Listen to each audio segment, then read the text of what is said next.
Bonjour, alors aujourd'hui on va parler des turbos, comment ils sont faits, à quoi ça sert, quels sont les avantages et les inconvénients. Et on verra aussi en deuxième partie de vidéo la vente à découvert, donc les shorts ou les positions courtes. Pareil, qu'est-ce que ça implique, comment on peut l'utiliser, et puis les avantages et les inconvénients d'utiliser la vente à découvert. Alors, comme d'habitude, je rappelle que les informations et analyses données sur cette chaîne sont données à titre indicatif et ne peuvent pas être considérées comme un conseil en investissement. L'investissement en bourse est risqué et vous êtes responsable des investissements que vous faites. Alors, le turbo, qu'est-ce que c'est? C'est un produit financier indexé sur un sous-jacent. Alors, le sous-jacent, c'est quoi? Ça peut être une action, donc par exemple Total, Hermès, Air Liquide, n'importe quoi, du CAC 40 ou autre. Ça peut être également une matière première, ça peut être de l'or, le gaz, etc. ou même un indice. Donc le turbo, il va reprendre les mouvements avec plus ou moins d'intensité, mais il va reprendre les mêmes mouvements que le sous-jacent. Et généralement, ce qui est intéressant, c'est l'effet de levier sur les turbos. Ils sont financés comment? En partie par l'acheteur et en partie par l'émetteur. L'émetteur, c'est le courtier, le broker qui émet donc ce turbo. Alors on peut voir généralement turbo call ou turbo put. Pour savoir ce que ça veut dire, c'est quoi? C'est le sens du turbo en fait. Un turbo call, ça va suivre le sens du sous-jacent. C'est comme une position longue classique quand vous prenez une action. C'est-à-dire que si vous avez un turbo, par exemple, sur Total et que Total monte, bah, votre turbo call, il va monter. Et inversement. Avec un turbo call, donc, si Total monte, votre turbo monte. Et si Total descend, le turbo descend. Et à l'inverse, si on prend un turbo put, toujours dans l'exemple avec Total, si Total monte, le turbo put, il va descendre.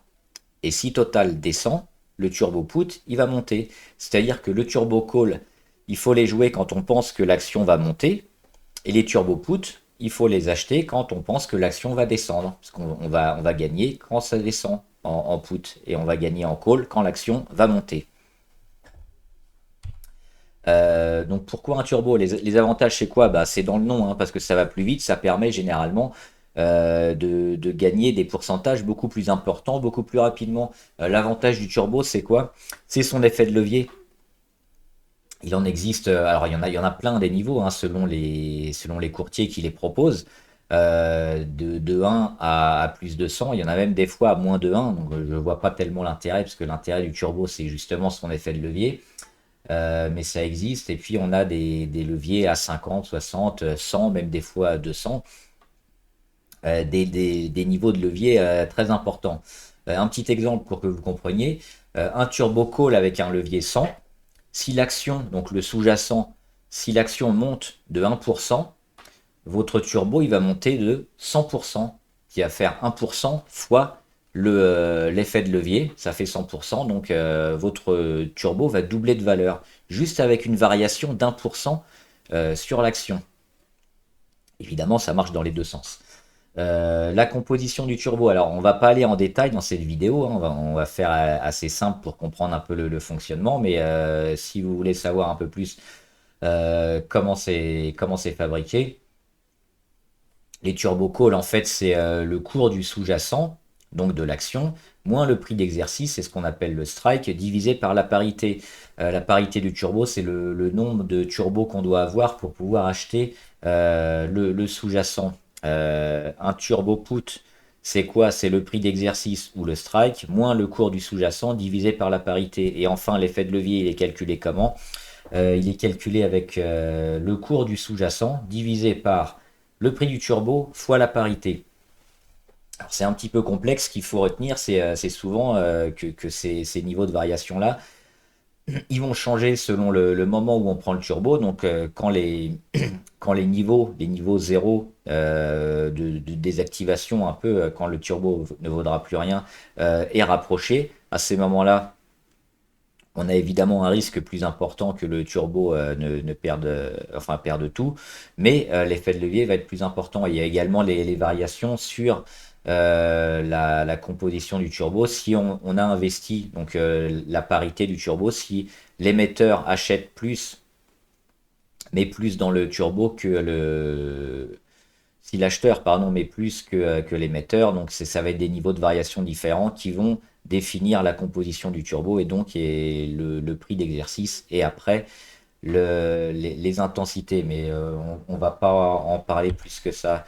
Il y a des turbos limités ou classiques, donc il y a plusieurs différents types de turbos. Ceux-là, ils ont une date de validité limitée, c'est-à-dire qu'à une certaine date, on ne peut plus les échanger sur le marché. Ils valent pas rien, mais ils sont remboursés le strike, donc le prix d'exercice, moins le sous-jacent divisé par la parité. Et enfin, on a les turbos illimités ou les turbos infinis, les turbos best ou les turbos open-end. Tout ceux-là, ils n'ont pas de date de validité, donc on peut les échanger en permanence, mais ils s'érodent un petit peu avec le temps, hein. C'est pas énorme, mais on a généralement des petits pourcentages comme ça qui, avec le temps, font perdre une partie. On va pas plus que ça dans la composition du turbo. On va voir maintenant les inconvénients. Alors les avantages, on les a vus, hein, c'est quand le marché va dans son sens, bah, on bénéficie d'un mouvement haussier multiplié par l'effet de levier, donc on peut gagner très rapidement. On peut aussi évidemment perdre très rapidement, c'est le corollaire, hein, il s'auctionne aussi fort en cas d'erreur. Euh, on prend un petit exemple. Avec un turbo put sur Total et un effet de levier de 50. Si Total monte de 2%, le turbo, lui, il vaudra plus rien. Pourquoi? Parce que il aura perdu 2% multiplié par l'effet de levier, donc 2 fois 50, ça fait 100%. Donc le turbo va être désactivé, le turbo ne vaudra plus rien. J'ai mis après, un mort ne ressuscite pas. Pourquoi? Parce qu'on a cet effet, donc quand on arrive à un certain pourcentage, les zéros, le turbo est désactivé. Mais on a également, alors souvent une barrière désactivante qui est indiquée, hein, quand vous prenez un turbo, c'est marqué soit barrière désactivante, soit stop loss. Il y a généralement aussi les effets de levier, hein, le nombre du levier qui est indiqué, la parité, etc. Mais généralement, ce qu'on retient le plus souvent, c'est ça, c'est la barrière désactivante, le niveau et l'effet de levier. Donc la barrière désactivante, une fois qu'elle est touchée, le turbo est désactivé, c'est comme s'il était mort et il ne vaut plus rien. Même si par la suite l'action remonte et le turbo aurait dû remonter aussi, à partir du moment où au cours de la séance on touche ce niveau 0 ou la barrière désactivante, c'est fini. Le turbo ne vaut plus rien, vous avez tout perdu, vous avez perdu votre ligne. Alors dans de rares cas, selon les différents types de turbo, hein, qu'on a vu précédemment, il y a certains turbos où la barrière désactivante n'est pas sur la ligne des zéros, c'est-à-dire qu'elle est un petit peu au-dessus. C'est-à-dire que quand on touche cette barrière désactivante, bah, vous allez être remboursé quand même une partie de votre turbo. Alors c'est pas énorme, mais généralement c'est de l'ordre de quoi, 10 ou 15%, ça dépend encore de la composition du turbo. Mais c'est ça, donc on touche un turbo, on touche la barrière désactivante, le turbo est désactivé, mais vous avez un petit reliquat. Par contre, quand la barrière désactivante est sur les zéros ou sur un niveau stop loss qui est indiqué, la majeure partie du temps, il est mort. Alors la barrière désactivante, une amie agressive, pourquoi? Parce que si la barrière désactivante, elle supprime votre ligne, elle garantit quand même votre capital. C'est-à-dire que vous ne pouvez pas perdre plus que votre capital. Sans elle, l'effet de levier pourrait vous faire perdre beaucoup plus d'argent. On va prendre un exemple sans barrière désactivante, hein, ce qui normalement n'est pas possible, hein, parce que la plupart des turbos longs, on prend un put sur Total avec un levier 50. Malheureusement, l'action ne va pas dans notre sens, c'est-à-dire que Total elle va monter de 30%. Le turbo, lui, qu'est-ce qu'il va faire? Il va baisser de 30% multiplié par l'effet de levier. Ça fait 30 fois 50, ça fait 1500%. Donc si on avait mis une ligne avec 1000 euros en put sur Total et un effet de levier à 50, le turbo il vaudrait moins 15 000. Donc évidemment c'est la catastrophe. Une catastrophe évitée parce qu'on a justement cette barrière désactivante qui nous permet de garantir notre capital. C'est pas toujours le cas, on va le voir après avec la vente à découvert où des fois ça peut attaquer plus que notre capital. La vente à découvert justement, alors qu'est-ce que c'est, comment ça fonctionne? Déjà, la vente à découvert, c'est la VAD, c'est pareil, hein, c'est l'acronyme, vente à découvert, ou alors short, ou alors position courte. ce sont les mêmes termes pour définir la même chose. C'est quand on choisit de parier à la baisse sur une action. C'est-à-dire qu'on fait l'inverse. On commence par vendre une action et ensuite on va la racheter. Alors que quand on achète une action, on parie sur sa hausse. Donc, quand on vend un découvert, qu'est-ce qu'on fait en premier lieu? On vend l'action. L'action nous est créditée donc, sur notre compte et la vente de l'action, et ensuite il faut la racheter. Donc contrairement aux positions classiques, il y a également un petit coût hein, qui peut s'apparenter à de l'emprunt, parce qu'on ne possède pas les actions, c'est une opération qui est organisée par notre broker, notre courtier, et c'est pour ça que les shorts, il ne faut pas les garder trop longtemps, parce que même si vous avez raison, et par exemple vous prenez un short sur une valeur, mais ça va mettre des mois, voire des années, par exemple plus d'un an, avant qu'effectivement ça baisse. Vous allez avoir tellement de frais pendant des semaines et des semaines que même si vous avez raison au bout d'un an, vous allez perdre plus d'argent que ce que vous a fait gagner le short. Donc les positions short, les ventes à découvert, il faut les garder que sur une période assez courte, parce que sinon les frais vont vous rogner votre performance et même vous coûter plus cher que ce que ça peut vous faire gagner. On va prendre un exemple. Hermès vaut 1200 euros. Je pense qu'elle va descendre. Donc je décide de la shorter. Donc je la short. Donc je vends Hermès à découvert parce que je ne la possède pas dans mon portefeuille. Et Hermès, elle a chuté à cause de mauvais résultats. Donc l'action, elle ne vaut plus que 900 euros quelques jours plus tard.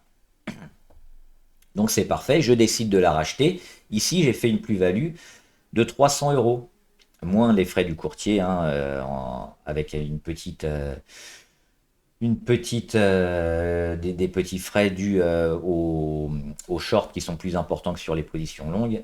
C'est à prendre en compte aussi. Donc là, c'est l'exemple gagnant. Dans l'exemple perdant, on fait exactement la même chose. Hermès vaut 1200 euros. Je la short parce que je pense que ça va descendre, mais cette fois, Hermès, elle progresse. Donc elle a des ventes records. Et quelques jours après, l'action vaut 1500 euros. Je décide de la racheter parce que finalement, ça fait que monter. Et donc là, j'ai fait une moins-value de 300 euros parce que je l'ai vendue avant 1200. Elle vaut 1500. Je suis obligé de la racheter. Donc ça fait un différentiel de 1500. C'est tout comme les positions classiques, mais en inversé. Peut-on tout vendre à découvert? Alors non, on ne peut pas vendre toutes les actions à découvert.